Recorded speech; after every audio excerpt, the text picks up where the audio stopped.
主席，目前環球政經格局處於一個史詩式嘅動盪場面，加上特區政府年年面對嘅財赤，香港可能係處於一個最壞嘅時代。不過同時亦都係處於一個最好嘅時代。香港作為國家最開放、最自由、最國際化嘅國際金融中心，去本月初美國總統特朗普宣布徵收所謂嘅對等關稅，引發環球資本市場動盪。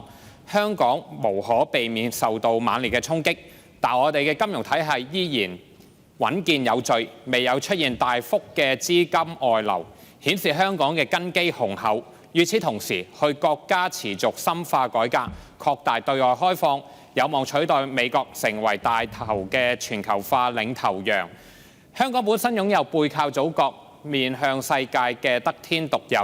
厚優勢，只要香港做好自身調理、固本培元，並且積極改革，把握國家改革嘅機遇，香港必定有望迎來最好嘅時代。主席，目前香港內部面對最大問題，莫過於特區政府年年接連出現嘅巨額財赤。因此，本人早前於財政司司長陳茂波公布本年度財政預算案之前，提出全面檢視特區政府資源運用、優化財政結構嘅動議，希望議會能夠提升特區政府行政效率、節省行政開支同埋設法增加政府收入等重大議題上面集思廣益。陳茂波司長去今年嘅預算案中都提出大量削減政府開支嘅政策措施，包括當中凍結行政、立法及司法機關全體人員薪酬1年，由2024至25年度至2027至28年度削減7%嘅政府經常性開支，並且在2027年度4月削減1萬個政府公務員職位，並且調整2元乘車優惠等等。雖然司長未有如坊間一啲意見要求全體公務員減薪，不過向全體公務員凍薪嘅影響，亦都會影響咗公務員同埋資助機構員工家庭嘅購買力，可能都會引發私人市場出現嘅減薪潮，對整體香港嘅經濟狀況出現負面影響。因此，預算案中削減開支嘅政策可謂都已經算係大刀闊斧。本人期望特區政府能夠改變固有思維，善用人工智能去取代部分人手，研究進一步壓縮公務員人手編制，從而着手全面提升行政效率，節省行政開支同埋設法增加政府收入，優化政府財政結構，做到應使則使，應慳則慳，面對未來嘅挑戰。當然，特區政府要真正做到擺脱財赤，最重要係吸引更加多海內外嘅企業同埋資金落戶香港，充分發展香港推動粵港澳大灣區建設同埋參與一帶一路嘅優勢。現時政府當局為引入公司遷冊制度，讓非香港成立嘅公司遷冊來港，提出2024公司修訂第2號條例草案，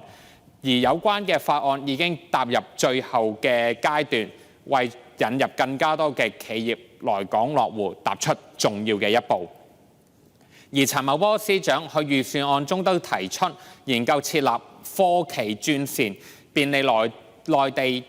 創科企業來港上市，推動虛擬資產發展，強化互聯互通，促進香港人民幣離岸中心發展等，均有助吸引更多海內外嘅企業同埋資金來港發展。預算案中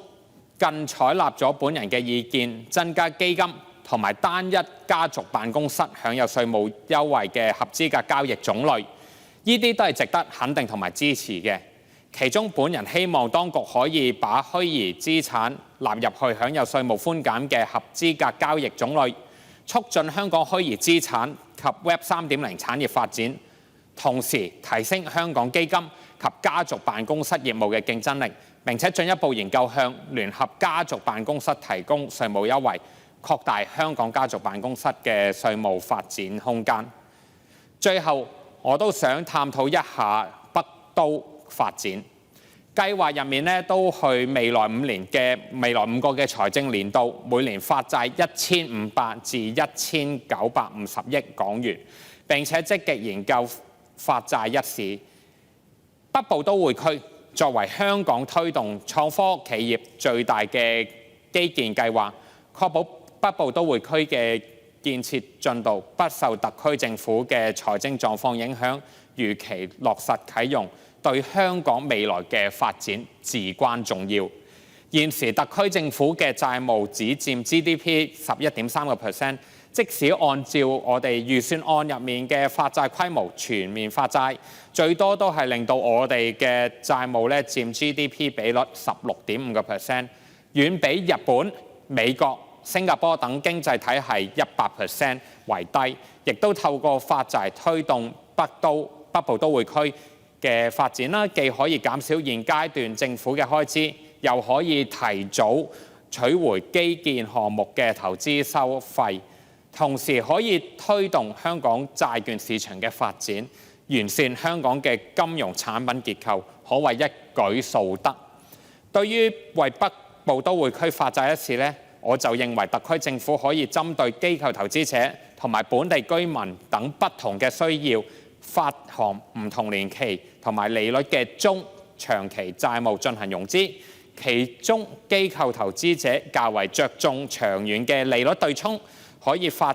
行一啲利率較低、年期達到30年嘅債券；而本地居民利率應該貼近現時嘅利率，而發行嘅年期咧都較一個中長期為標準，譬如10到15年，以提升市民嘅參與度同埋獲得感。